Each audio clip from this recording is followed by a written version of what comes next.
प्रिय प्रतियोगी, मैत्री इंस्टीट्यूट की इस सामान्य अध्ययन की श्रृंखला में आपका स्वागत है। भारतीय राज्य व्यवस्था और संविधान के इस विषय में आप जो है मूल अधिकार पढ़ रहे हैं और मूल अधिकारों के खंड में ये 6वां अध्याय है मूल अधिकार का। और आज 15वें दिन की कक्षा क्लास 15th और भाग 15 में आज अनुच्छेद 22 पर बात हो रही है। तो अनुच्छेद 22 पर हम लोगों को बात करना है।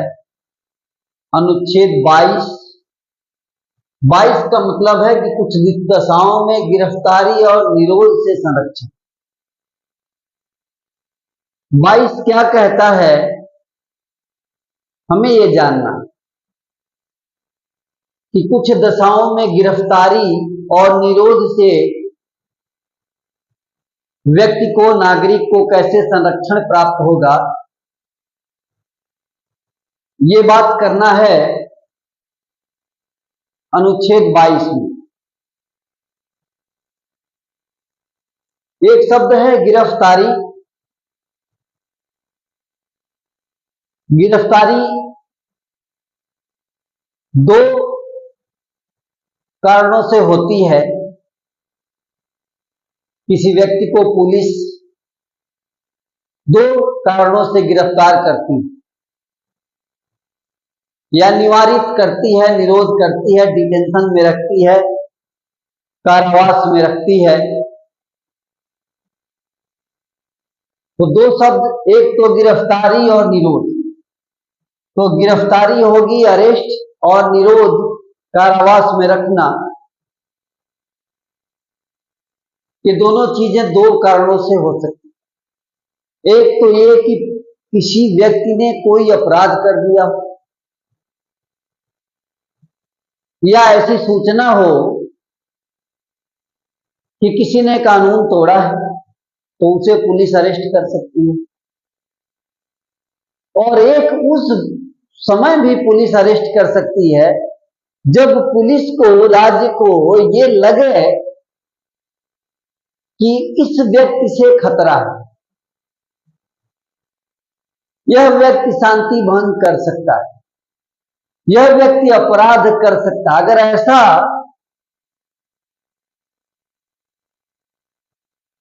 संभावना पुलिस को हो जाए, ऐसी संभावना हो जाए, ऐसी सूचना उसको ऐसा प्रतीत हो, तो पुलिस उस व्यक्ति को भी गिरफ्तार कर सकती है। तो दो विधियों में गिरफ्तारी होती है, दो कंडीशंस में। एक, कानून तोड़ा गया, कानून तोड़े जाने की सूचना मिली, अपराध हुआ। और एक, अपराध हो सकता है या कानून तोड़ा जा सकता है, इस संभावना से आगे होने वाली घटना को रोकने के लिए गिरफ्तारी हो जाती है। इन दोनों कंडीशंस में, इन दोनों परिस्थितियों में, दोनों दशाओं में व्यक्ति के क्या अधिकार हैं, कैसे उसे संरक्षण प्राप्त है, ये देखना है अनुच्छेद 22 में। अनुच्छेद 22 के दो भाग हैं, अनुच्छेद 22(1) और 22(2), और दोनों में व्यक्ति को, नागरिक को संरक्षण प्राप्त है। तो आइए हम लोग अनुच्छेद 22 पर बात करेंगे। अनुच्छेद 22,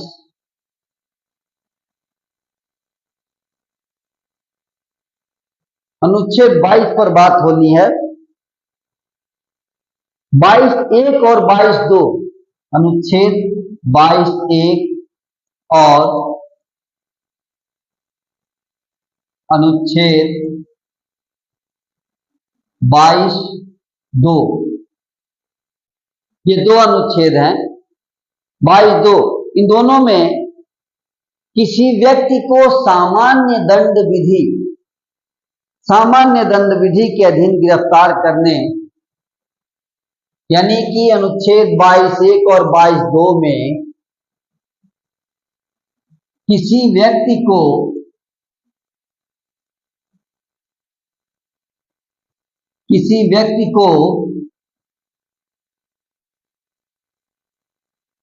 सामान्य दंड विधि के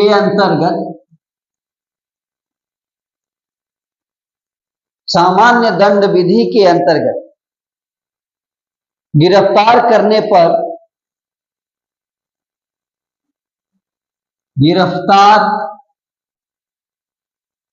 होने पर उस व्यक्ति के क्या अधिकार हैं, उस व्यक्ति के अधिकार।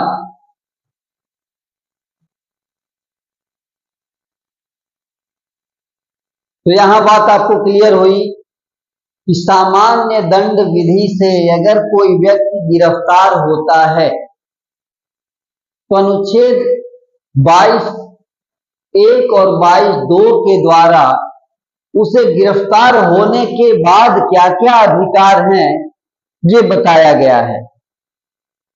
तो क्या अधिकार हैं? पहला अधिकार अगर गिरफ्तार होता है तो पहला अधिकार है कि गिरफ्तारी का कारण उसको बताया जाए, यानी कि गिरफ्तारी का कारण जानने का अधिकार, ये चीज है। तो पहला क्या है उसका? अपनी गिरफ्तारी का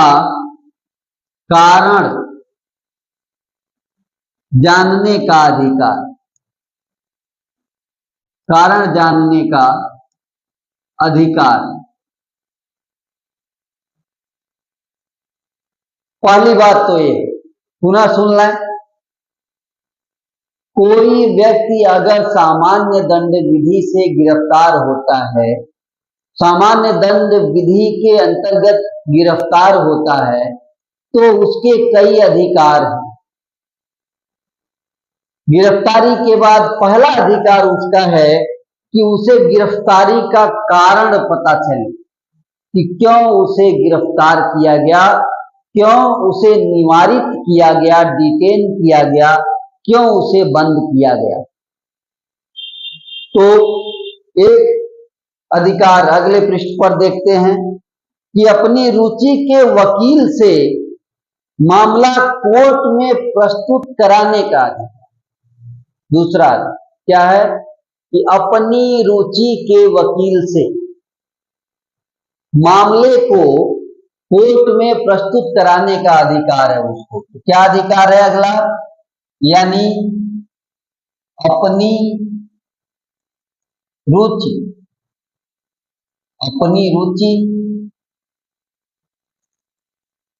ये होता जाता है यहां,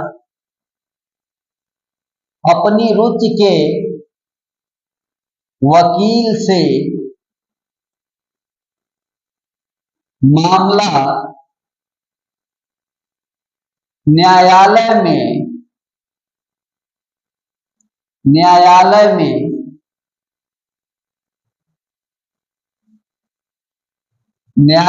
में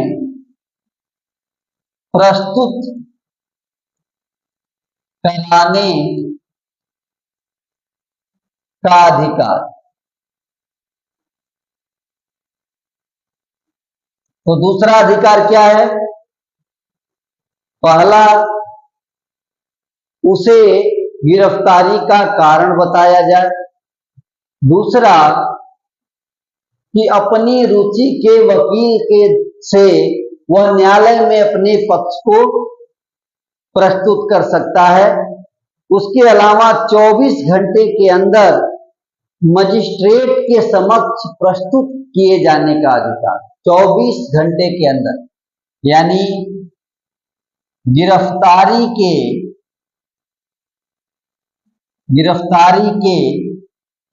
24 घंटे के अंदर के भीतर मजिस्ट्रेट के समक्ष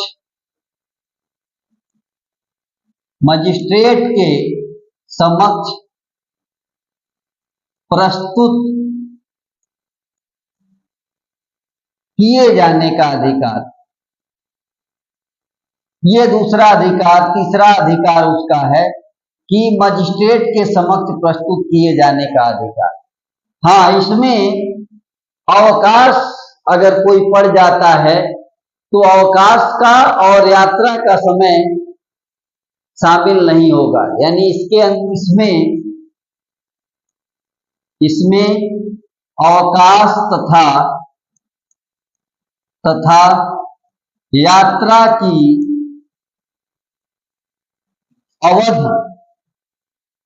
यात्रा की अवधि सम्मिलित नहीं है, यानी यात्रा का समय निकाल दिया जाए। अगर कोई छुट्टी पड़ गई, अवकाश पड़ गई तो वो भी इसमें शामिल नहीं है। इन दोनों को छोड़कर 24 घंटे के भीतर अगर किसी की गिरफ्तारी हुई है तो उसे मजिस्ट्रेट के समक्ष प्रस्तुत किया जाना चाहिए, ऐसा उसका अधिकार। तो अनुच्छेद 22(1) और 22(2) के अंतर्गत ये अधिकार किसी ऐसे व्यक्ति को प्राप्त है जिसकी गिरफ्तारी की गई है। तो गिरफ्तारी में ये 2-3 बातें उसका अधिकार। तो अनुच्छेद 22(1) और 22(2) में हम लोगों ने देखा। हमें जानना जरूरी है कि जो निरोध है, जो डिटेंशन है, जो कारावास है, वह 2 प्रकार का है। तो निरोध 2 प्रकार के हैं, एक निवारक निरोध और एक दंडात्मक निरोध। तो यहां बात करना है हम लोगों को निरोध यानी कि डिटेंशन। डिटेंशन 2 तरह के हैं, एक है निवारक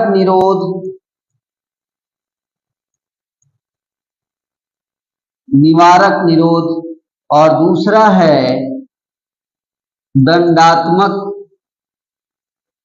निरोध। 2 तरह के निरोध हैं, यानी एक प्रिवेंटिव डिटेंशन, इसको कहते हैं प्रिवेंटिव डिटेंशन, ये है प्रिवेंटिव डिटेंशन। और दूसरा है प्यूनिटिव डिटेंशन। प्यूनिटिव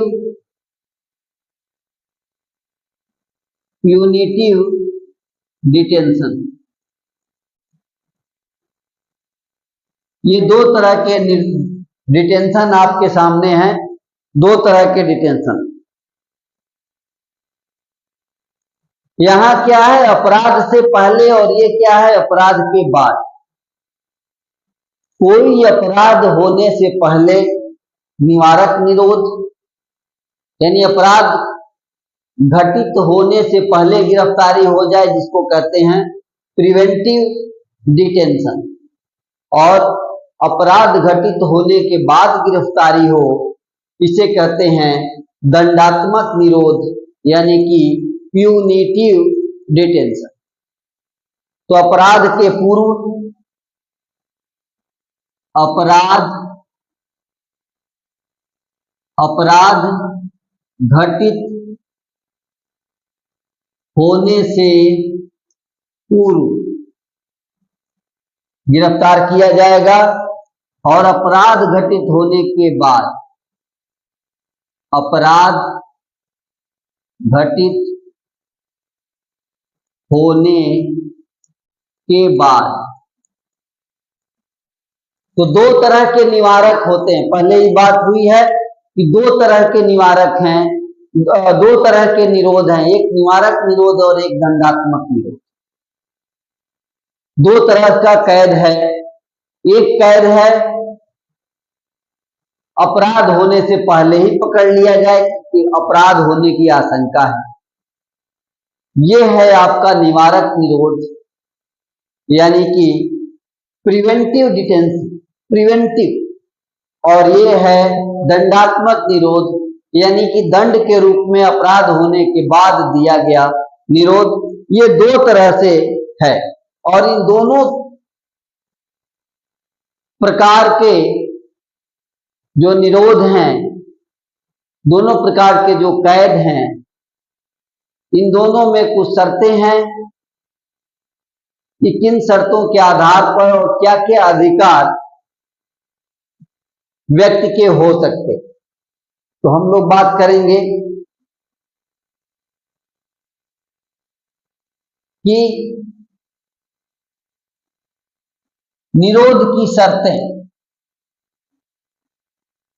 निरोध की शर्तें, निरोध की कई शर्तें हैं, इसके कई बिंदु हैं। ये देखा जाएगा, यह अधिकार विदेशी शत्रु व निवारक नजरबंदी में गिरफ्तार व्यक्तियों को प्राप्त नहीं। यानी निवारक निरोध की जो शर्तें हैं वो क्या क्या हैं? निरोध की शर्तें हैं कि विदेशी शत्रु व निवारक नजरबंदी, यानी विदेशी शत्रु व निवारक नजरबंदी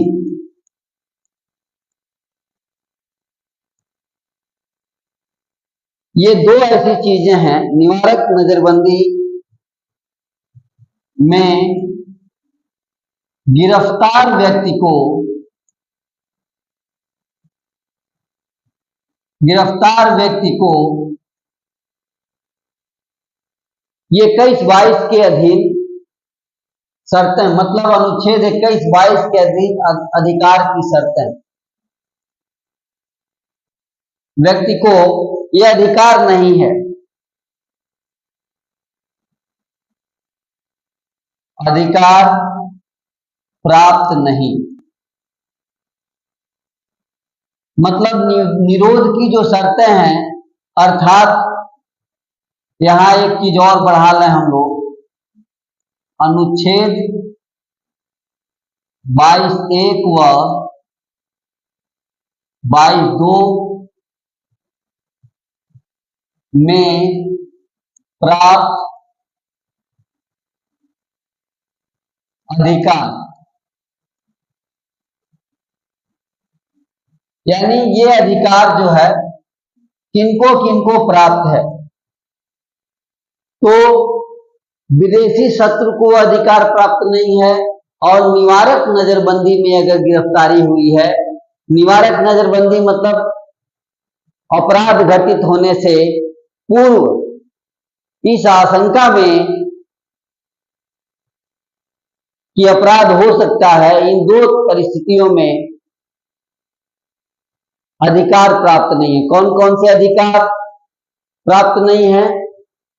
मजिस्ट्रेट के समक्ष प्रस्तुत किया जाना 24 घंटे के भीतर, अपनी रुचि के वकील से अपने मामले को कोर्ट में प्रस्तुत कराना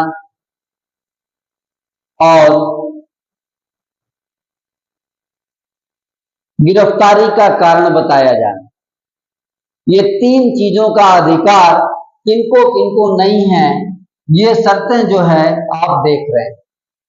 इसी तरह और कई शर्तें हैं, उनको देखते हैं कि टाडा, मीसा, पोटा, मकोका, ये सब जो है कानून, टाडा, मीसा,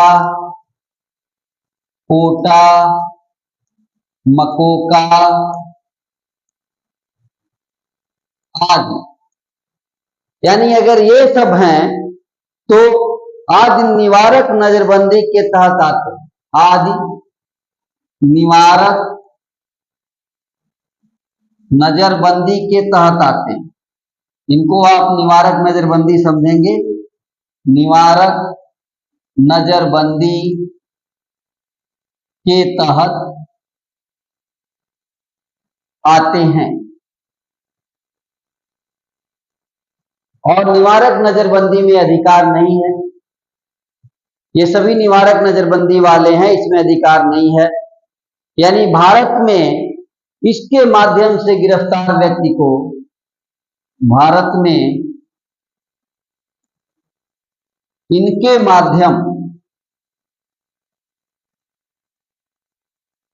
माध्यम से गिरफ्तार व्यक्ति को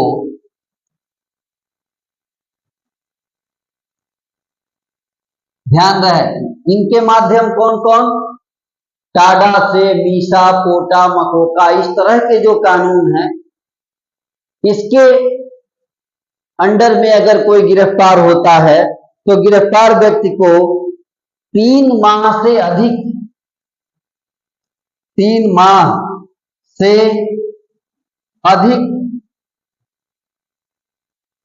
रखने के लिए एक सलाहकार बोर्ड की जरूरत होती है। यानी सलाहकार बोर्ड की सिफारिश जरूरी है। के लिए सलाहकार बोर्ड की सिफारिश, सलाहकार बोर्ड की सिफारिश जरूरी है। यानी बिना सलाहकार बोर्ड की सिफारिश के 3 माह से अधिक मीसा, टाडा, मकोका, पोटा, इन सभी निवारक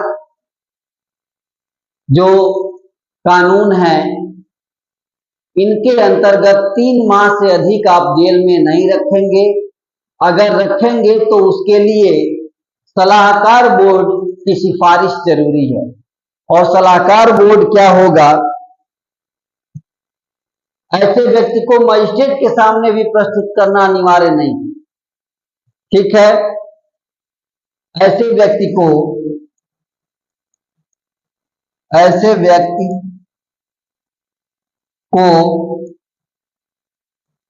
मजिस्ट्रेट के समक्ष प्रस्तुत होने का अधिकार नहीं।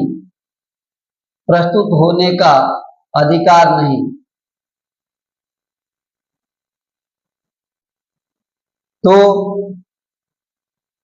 अगर कोई व्यक्ति निवारक गतिविधियों में टाडा, मीसा, पोटा, मकोका, इस तरह के कानूनों के अंतर्गत अगर जेल जाता है, उसे निरुद्ध किया जाता है, तो उसे तो तीनों अधिकार प्राप्त नहीं है। 24 घंटे के अंदर मजिस्ट्रेट के समक्ष प्रस्तुत करने का अधिकार नहीं है, प्रस्तुत होने का। उसके अलावा अपने वकील के माध्यम से पैरवी करने का और गिरफ्तारी का कारण बताए जाने का, ये तीनों अधिकार उसे नहीं है। सलाहकार बोर्ड की बात थोड़े कर लें तो सलाहकार बोर्ड में कौन होगा? एक बात ये कि सलाहकार बोर्ड में यानी उच्च न्यायालय के वर्तमान या भूतपूर्व न्यायाधीश, यानी उच्च न्यायालय के वर्तमान या भूतपूर्व न्यायाधीश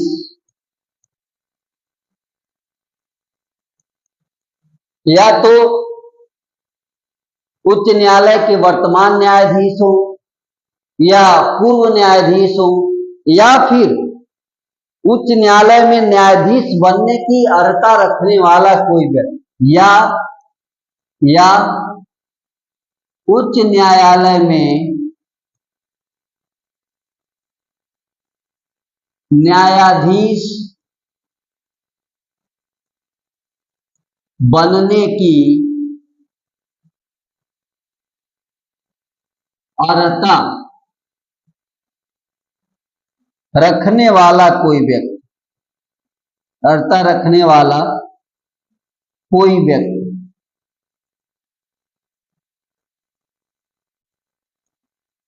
तो ऐसे व्यक्तियों से मिलकर के बनेगी सलाहकार बोर्ड।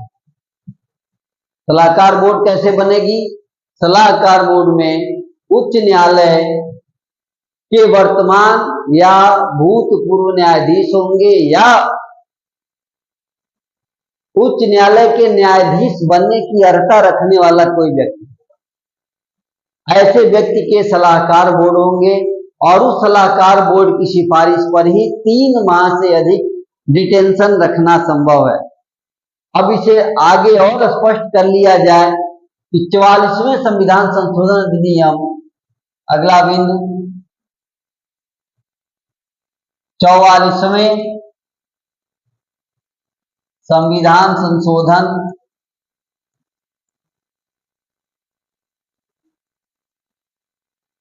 अधिनियम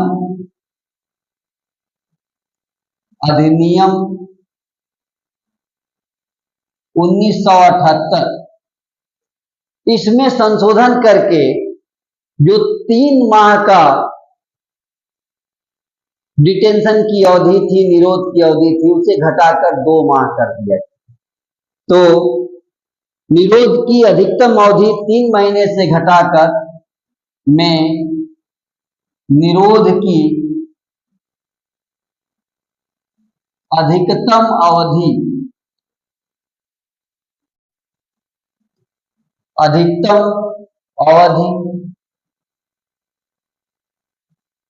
3 माह से घटाकर 2 माह कर दी गई। तो इस प्रकार अब निवारक निरोध में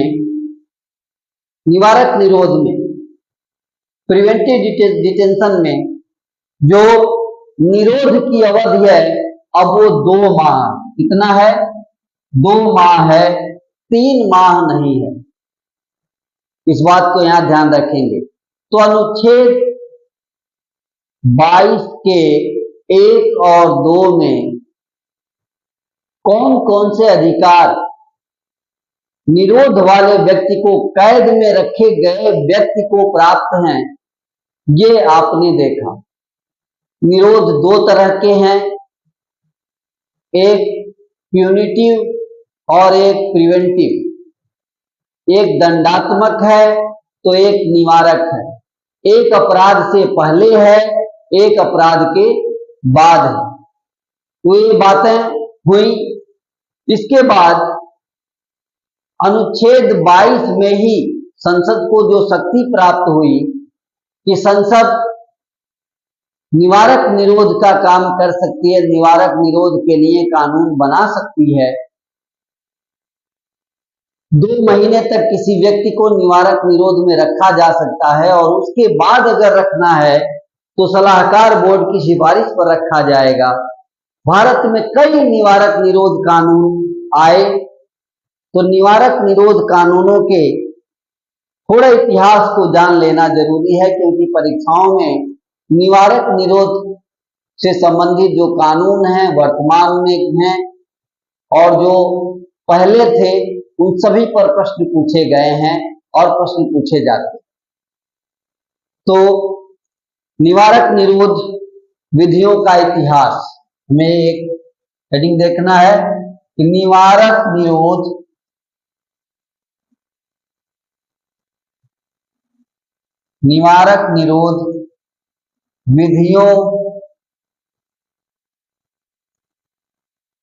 विधियों का इतिहास। यानी ये हेडिंग है आपका निवारक निरोध विधियों का इतिहास, यानी history of preventive detention law, history of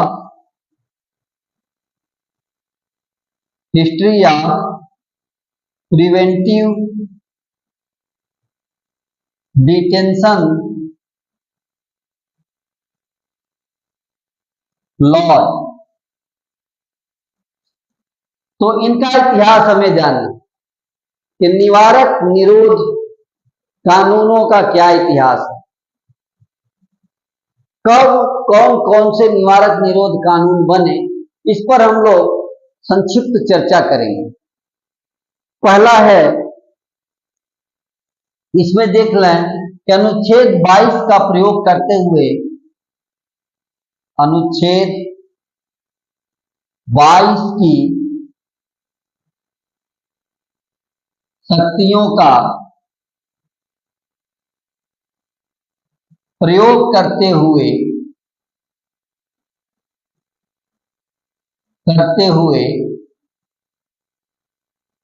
संसद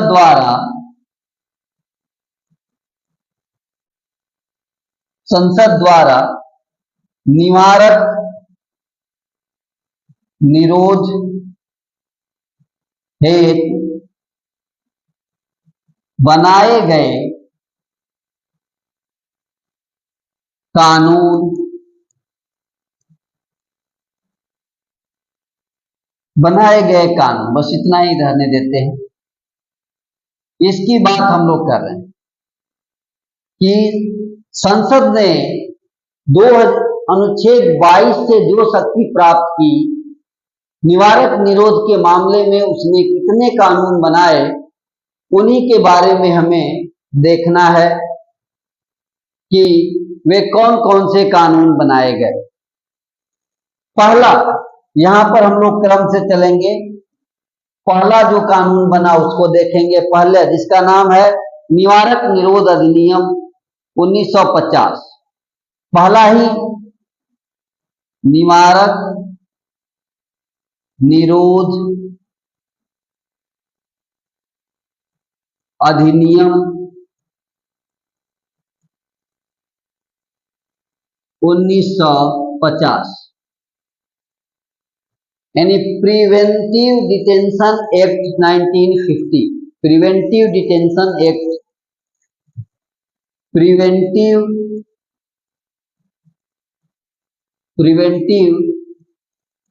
डिटेंशन एक्ट 1950,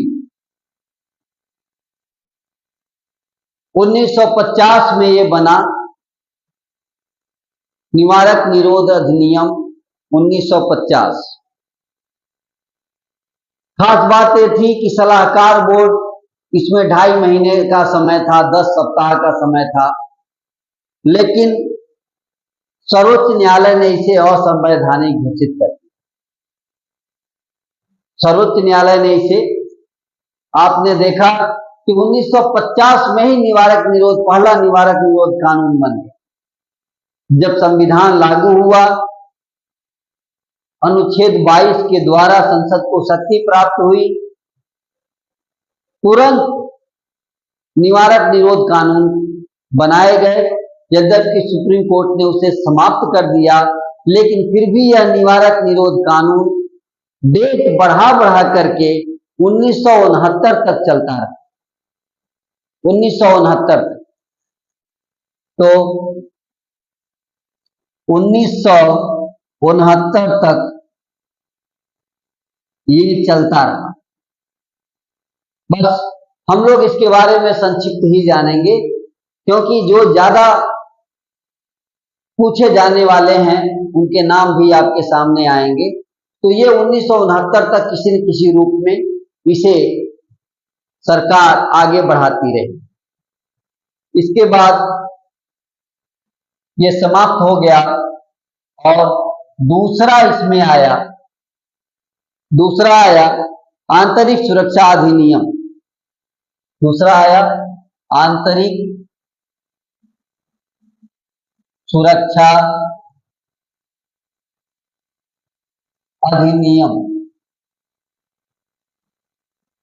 तो आंतरिक सुरक्षा अधिनियम 1971 इसको कहा गया मीसा, MISA,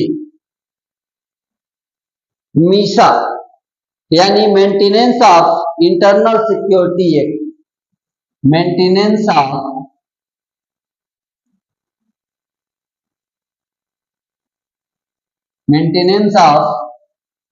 इंटरनल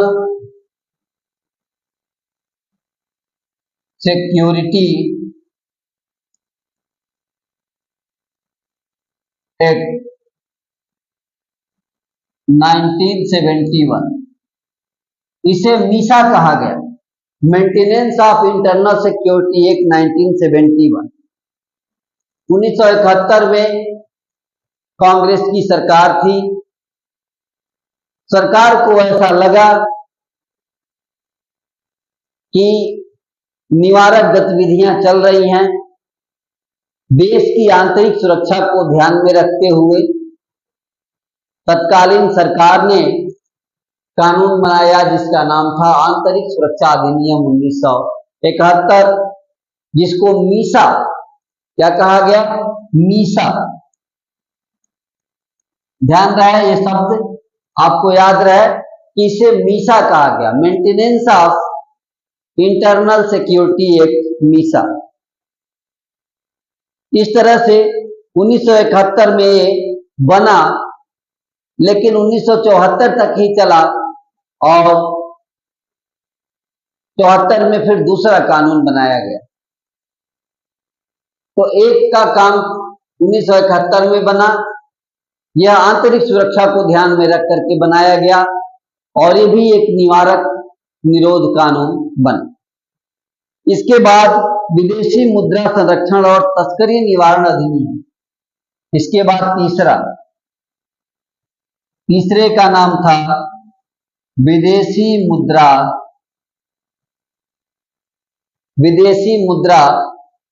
संरक्षण और तस्करी निवारण अधिनियम, विदेशी मुद्रा संरक्षण और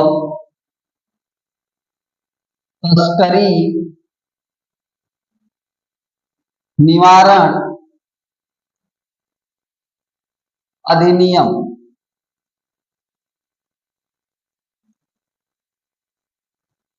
1900 में जगह कम पड़ गया है अधिनियम, इसे यहीं तक रहने दें। तो आपने देखा कि विदेशी मुद्रा संरक्षण और तस्करी निवारण अधिनियम ये बना, इसको कहा गया कोफे पोसा। तो क्या कहा गया, कोफे पोसा, ये नाम कोफे पोसा, क्या नाम दिया गया, कोफे पोसा।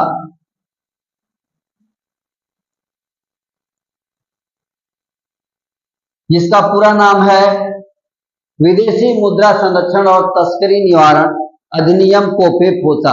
कोफे पोसा को पूरा नाम कहा गया कंजर्वेशन ऑफ फॉरेन एक्सचेंज। इसमें क्या है, conservation of foreign exchange, conservation of foreign exchange and prevention of smuggling activities and prevention of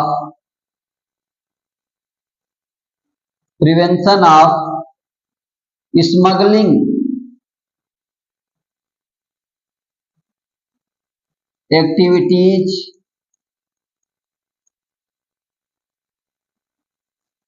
act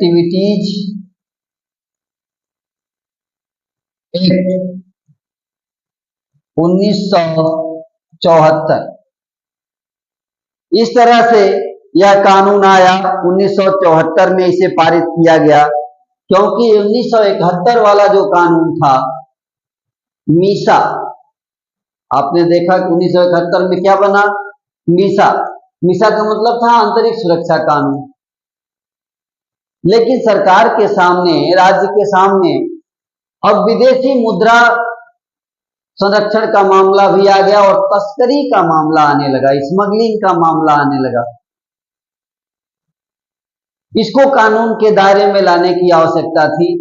1974 में विदेशी मुद्रा संरक्षण और साथ में तस्करी निवारण अधिनियम भी लेके आया और इस तरह से इसके अंतर्गत तस्करी और विदेशी मुद्रा को ध्यान में रख करके, यानी यहां पर दो चीजें थी, एक तस्करी यानी तस्करी का जो अपराध था, तस्करी, और एक विदेशी मुद्रा, ये दो चीजें इसमें सम्मिलित की गई। दो मुद्दे इसमें शामिल थे ताकि इसे आंतरिक सुरक्षा के लिए कड़ी चुनौती के रूप में सामने आए। तो इसलिए कोफेपोसा की व्यवस्था की गई। कौन सा कानून आया? COFEPOSA, conservation of foreign exchange and prevention of smuggling activities act 1974, COFEPOSA. COFEPOSA चलता रहा। बाद में चोर बाजारी निवारण और आवश्यक वस्तु प्रदाय अधिनियम लाया गया। तो इसके बाद, तीसरे के बाद चौथा जो निवारक कानून आया उसका नाम था चोर बाजारी निवारण और चोर बाजारी निवारण और आवश्यक वस्तु प्रदाय अधिनियम और आवश्यक वस्तु प्रदाय अधिनियम 1980। इस तरह से ये लाया गया 1980 में, the prevention of black marketing. तो ये 1980 में आया और इस अधिनियम में आपने जैसे देखा कि चोर बाजारी का निवारण करना था और आवश्यक वस्तुओं को बनाए रखने के लिए, आवश्यक वस्तुओं की कालाबाजारी रोकने के लिए ये कानून 1980 में लाया गया। तो आवश्यक वस्तुओं की चोर बाजारी, और यहां पर दो बातें थी, आवश्यक वस्तुओं की चोर बाजारी जिसको ब्लैक मार्केटिंग, क्या कहा जाता है इसको? ब्लैक मार्केटिंग, यानी ब्लैक मार्केटिंग रोकना था, इसलिए इसको लाया गया। तो 1980 का ये कानून चोर बाजारी और ब्लैक मार्केटिंग, इन चीजों को रोक रहा था। इसके बाद 1980 में ही पांचवा कानून आया। 1980 में ही राष्ट्रीय सुरक्षा कानून, राष्ट्रीय सुरक्षा कानून 1980, नेशनल सिक्योरिटी एक्ट 1980, 1980, यानी इसको कहते हैं नेशनल सिक्योरिटी एक्ट 1980, यानी इसको एनएसए कहा गया।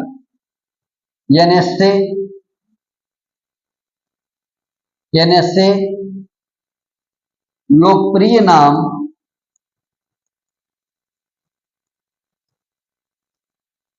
रासुका, राष्ट्रीय सुरक्षा कानून। इस तरह से ये एक्ट आया और रासुका के नाम से प्रसिद्ध हुआ। ये मीसा के ही जगह पर लाया है। मीसा के तरह के प्रावधान थे, यानी मीसा के स्थान पर इसे लाया गया और मीसा जैसे प्रावधान, कड़े प्रावधान इसके अंदर सम्मिलित किए गए। आंतरिक सुरक्षा मामले को देख करके राष्ट्रीय सुरक्षा कानून, नेशनल सिक्योरिटी एक्ट, यानी कि लोकप्रिय नाम जिसका रासुका के नाम से फेमस है, ये रासुका लाया गया 1980। इसके बाद जो प्रिवेंटिव एक्ट आया, छठा, उसमें आतंकवादी एवं विध्वंसक गतिविधियां, आतंकवादी एवं विध्वंसक गतिविधियां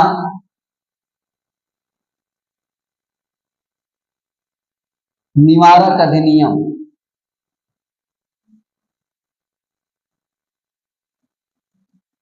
ये लाया गया निवारक अधिनियम।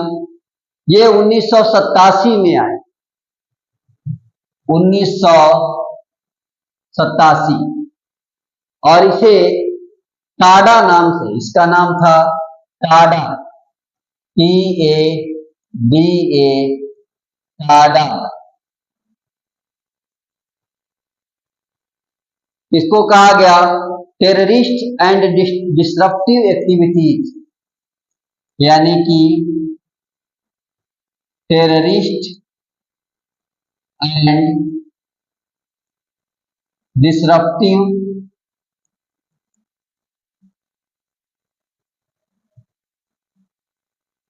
एक्टिविटीज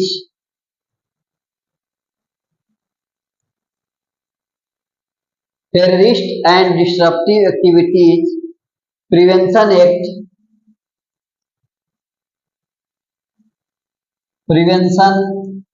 एक्ट, 1987, ये हुआ टाडा। ये टाडा के नाम से फेमस हुआ, बहुत ही कठोर कानून बनाया गया और आतंकवादी गतिविधियों को पहली बार परिभाषित किया गया। प्रथम बार भारत में आतंकवादी गतिविधियों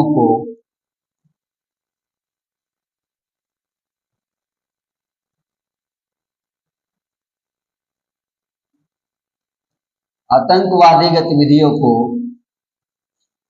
परिभाषित किया गया।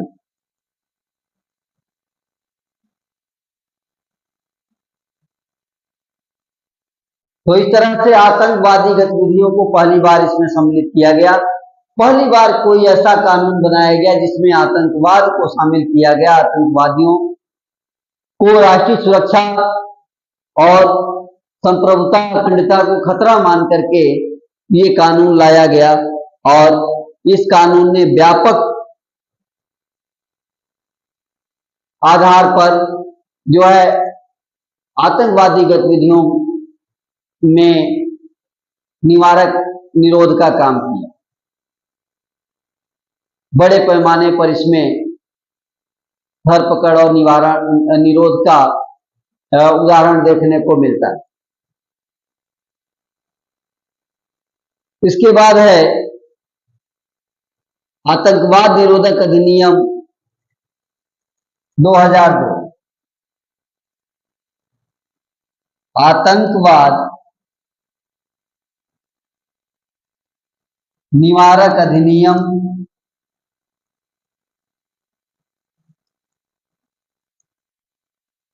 2002। आतंकवाद निवारक अधिनियम यानी prevention of terrorism act, prevention of terrorism act 2002।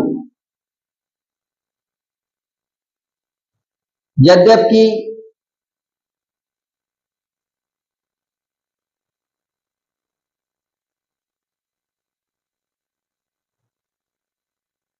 1995 में टाडा को खत्म कर दिया गया था, लेकिन पुनः जब अगली सरकार आई तो उसने राष्ट्रीय सुरक्षा के प्रश्न को गंभीरता से लिया और नया कानून आपके सामने आया, प्रिवेंशन ऑफ टेररिज्म एक्ट, जिसे पोटा कहा गया। पोटा, इसका भी नाम पोटा के नाम से इसे जाना गया और ये बाद में, क्योंकि 2002 के समय 2001 में ऐसी कई आतंकवादी घटनाएं घटी थी, खास तौर से सितंबर 2011 में अमेरिका में वर्ल्ड ट्रेड सेंटर पर आतंकवादी हमला हुआ था, जिससे वर्ल्ड ट्रेड सेंटर को गिरा दिया गया था। तो इन सारी घटनाओं के परिदृश्य को देखते हुए तत्कालीन सरकार ने 2002 में ये आतंकवाद निवारक अधिनियम 2002 बनाया, जिसे पोटा नाम से जाना गया। पहले ये अध्यादेश के रूप में लाया गया, जिसे पोटो कहा गया। बाद में जब यह कानून बना तो इसे पोटा कहा गया। तो इस तरह से ये कानून आया पोटा। अब एक कानून आया विधि विरुद्ध क्रियाकलाप, 8वां। ये पहले कौन सा था? 7वां था। 8वां विधि विरुद्ध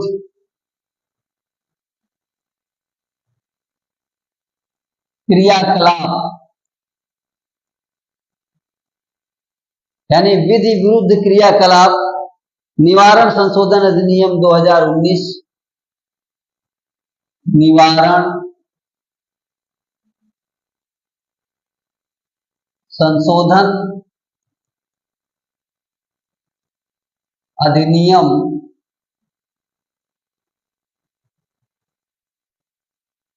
2019,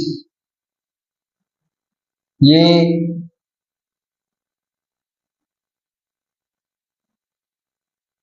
संशोधन पर ये कर दिया जाए।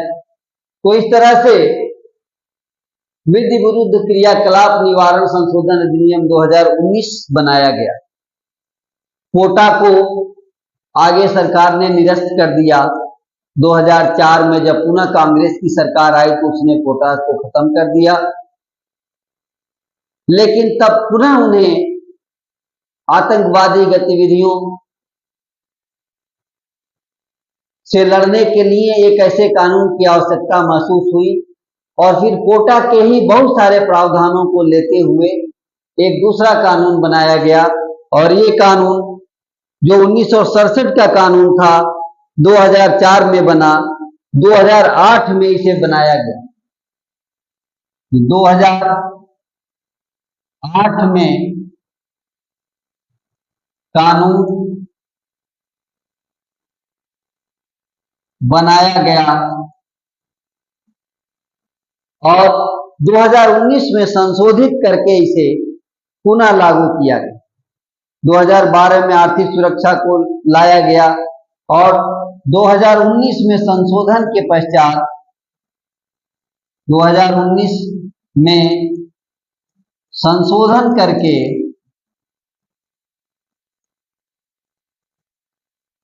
यह कानून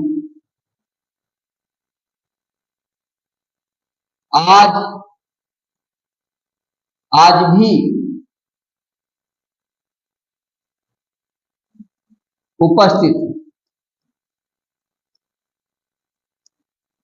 तो इस प्रकार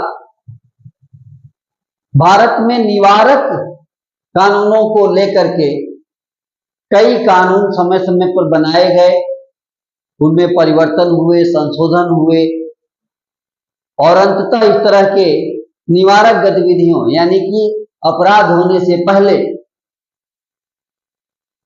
गिरफ्तारी का जो कानून है उस पर बनते बनते आज की तिथि में विधि विरुद्ध क्रियाकलाप निवारण संशोधन अधिनियम 2019 काम कर रहा है। तो अब तक बात हुई अनुच्छेद 22 के प्रावधानों पर और उन प्रावधानों से निकले तमाम कानूनों पर। अब इस क्रम में हम लोग देखेंगे कि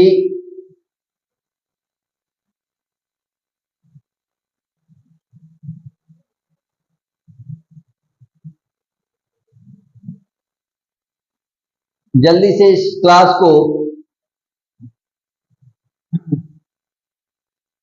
एक बार पुनः देख लिया जाए ताकि आज की कक्षा को ओवर किया जा सके। तो बात होनी है अनुच्छेद 22 की। अनुच्छेद 22 क्या करता है, पुनः एक बात को सुन लें कि अनुच्छेद 22 में दो बातों पर चर्चा की गई है। दो तरह के अधिकार नागरिकों को प्राप्त हैं।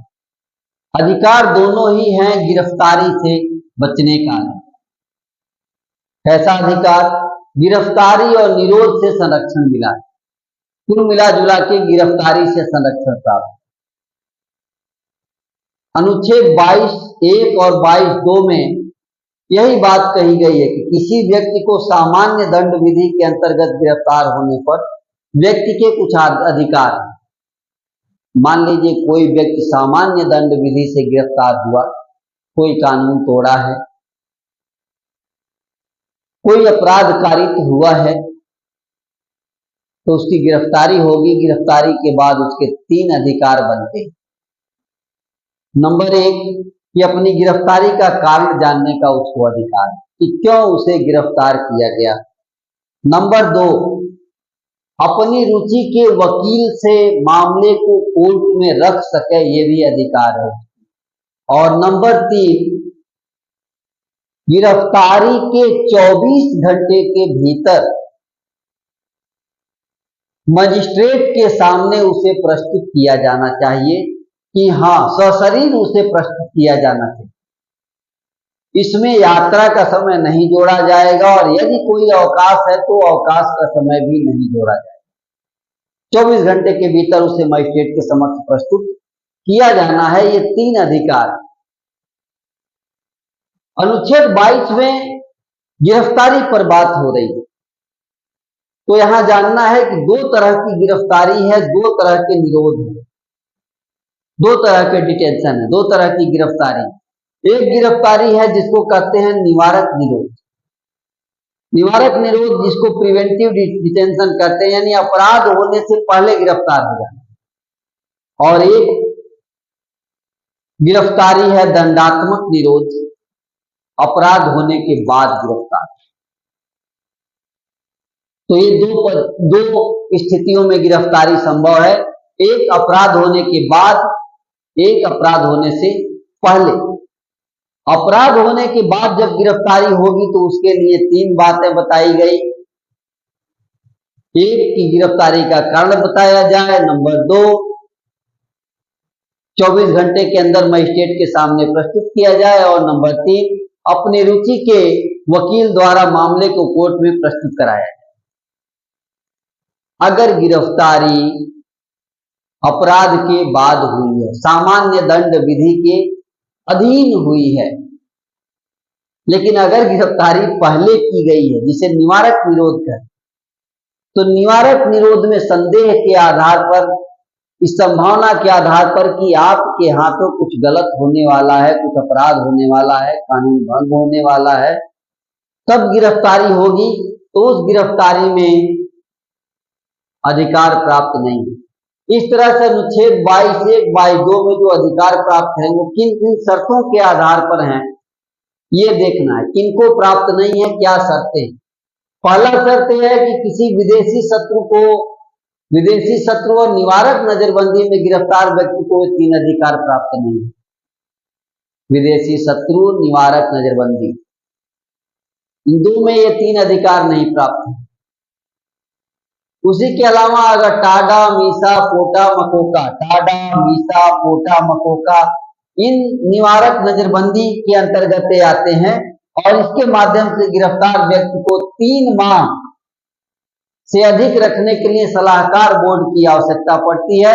सलाहकार बोर्ड की सिफारिश के आधार पर ही 3 माह से अधिक रखा जा सकता है।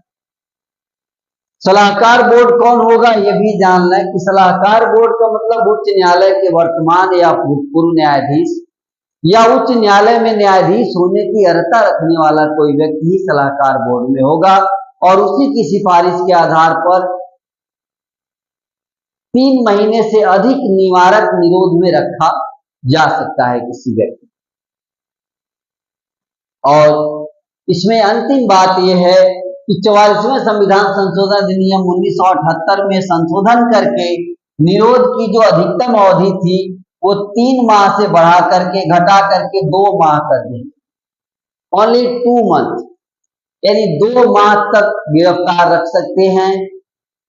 2 माह के बाद अगर गिरफ्तार रखना है, कैद रखना है तो सलाहकार बोर्ड के सिफारिश की आवश्यकता पड़ेगी।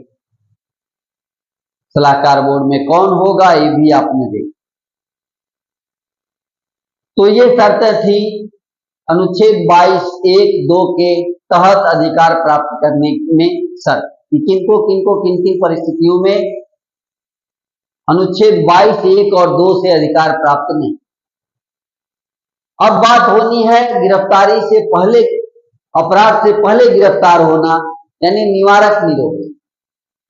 निवारक निरोध की बात करनी है तो निवारक निरोध का भारत में एक इतिहास है, उसे जानना है कि history of preventive detention. Preventive detention ढेर सारे हैं। अनुच्छेद 22 की शक्तियां संसद को प्राप्त हुई निवारक निरोध के लिए, अपराध होने से पूर्व गिरफ्तारी के लिए, और उसके तहत पहला कानून बना निवारक निरोध अधिनियम 1950। पहला कानून बना निवारक निरोध अधिनियम 1950, जिसको प्रिवेंटिव डिटेंशन एक्ट 1950 कहा गया। ये 1969 तक चलता है, यद्यपि इसे 1950 में ही कोर्ट ने समाप्त कर दिया, लेकिन समाप्त करने का जो निर्देश था वो संसद उसे बढ़ाते 1969 तक इसी कानून से काम चलता रहा। 1969 के बाद इसके अगला कानून बना 1971 में, और इसे आंतरिक सुरक्षा अधिनियम मीसा के नाम से जाना गया। Misa, maintenance of internal security act 1971। Misa आंतरिक सुरक्षा को ध्यान में रखते हुए, आंतरिक सुरक्षा पर खतरे को ध्यान में रखते हुए ये कानून लाया गया। इसके पश्चात देखा गया कि आंतरिक सुरक्षा का मामला विदेशी मुद्रा संरक्षण से भी जुड़ा हुआ है और तस्करी से भी जुड़ा हुआ है। तो फिर एक नया कानून आया, विदेशी मुद्रा संरक्षण और तस्करी निवारण अधिनियम 1974। इसे कोफे पोसा कहा गया। क्या कहा गया इसे? कोफे पोसा, कंजर्वेशन ऑफ फॉरेन एक्सचेंज, विदेशी मुद्रा का संरक्षण और उसके साथ साथ prevention of smuggling activities act और स्मगलिंग, तस्करी, इन 2 चीजों के निवारण के लिए, तस्करी और विदेशी मुद्रा, इन 2 समस्याओं से जूझने के लिए ये कानून लाया गया 1974। और ये कानून चलता रहा, लेकिन जनता पार्टी की सरकार ने इस कानून को समाप्त कर दिया। बाद में पुनः एक कानून लाया गया, चोर बाजारी निवारण और आवश्यक वस्तु प्रदाय अधिनियम 1980। तो आवश्यक वस्तुओं की चोर बाजारी यानी ब्लैक मार्केटिंग को ध्यान में रख करके आंतरिक सुरक्षा से संबंधित कानून लाया गया और इसके अंतर्गत निवारक निरोध की व्यवस्था की गई। इसके पश्चात 1980 में सबसे लोकप्रिय कानून आया जिसका नाम है रासुका, जिसको कहते हैं राष्ट्रीय सुरक्षा कानून, राष्ट्र का नेशनल सिक्योरिटी एक्ट 1980, 1980 का राष्ट्रीय सुरक्षा कानून। यह मीसा के ही स्थान पर आया गया। यूं कह लीजिए कि मीसा का नाम बदल करके रासुका लाया। इसके बाद जो कानून आए उसमें आतंकवादी और विध्वंसक गतिविधियां निरोधक कानून 1987, जिसे टाडा था, जिसमें आतंकवादी यानी आतंकवादी गतिविधियों को पहली बार भारत में परिभाषित करने का काम किया गया 1987 के टाडा कानून। इसका नाम है terrorist and disruptive activities prevention act 1987। तो टाडा कानून लाया गया और इस कानून में पहली बार आतंकवाद को परिभाषित किया गया, आतंकवादी गतिविधियों को सम्मिलित किया गया। इसके पश्चात आतंकवाद निवारक अधिनियम 2002, जिसे पोटा के नाम से जाना गया, प्रिवेंशन ऑफ टेररिज्म एक्ट 2002, यानी 2002 में पोटा आया। पोटा को उसके बाद पुनः सरकार ने समाप्त कर दिया और इसके बाद पुनः जब आवश्यकता पड़ी तो विधि विरुद्ध क्रियाकलाप निवारण अधिनियम 2019, यद्यपि अधिनियम 2008 में बना, लेकिन संशोधन के बाद 2019 का एक कानून संशोधन के उपरांत आज भी वर्तमान रूप में संचालित है और इसी कानून के तहत आंतरिक सुरक्षा से लेकर के आतंकवादी गतिविधियों और तमाम ऐसी देश के विरुद्ध होने वाले क्रियाकलापों से निवारक निरोध की व्यवस्था संसद द्वारा की गई। तो अभी तक हम लोगों ने अनुच्छेद 22 देखा और 22 के अंतर्गत आने वाले निवारक निरोध कानूनों को भी देखा। अब अगली कक्षा में अनुच्छेद 23 पर बात होगी। आज के लिए इतना ही। धन्यवाद।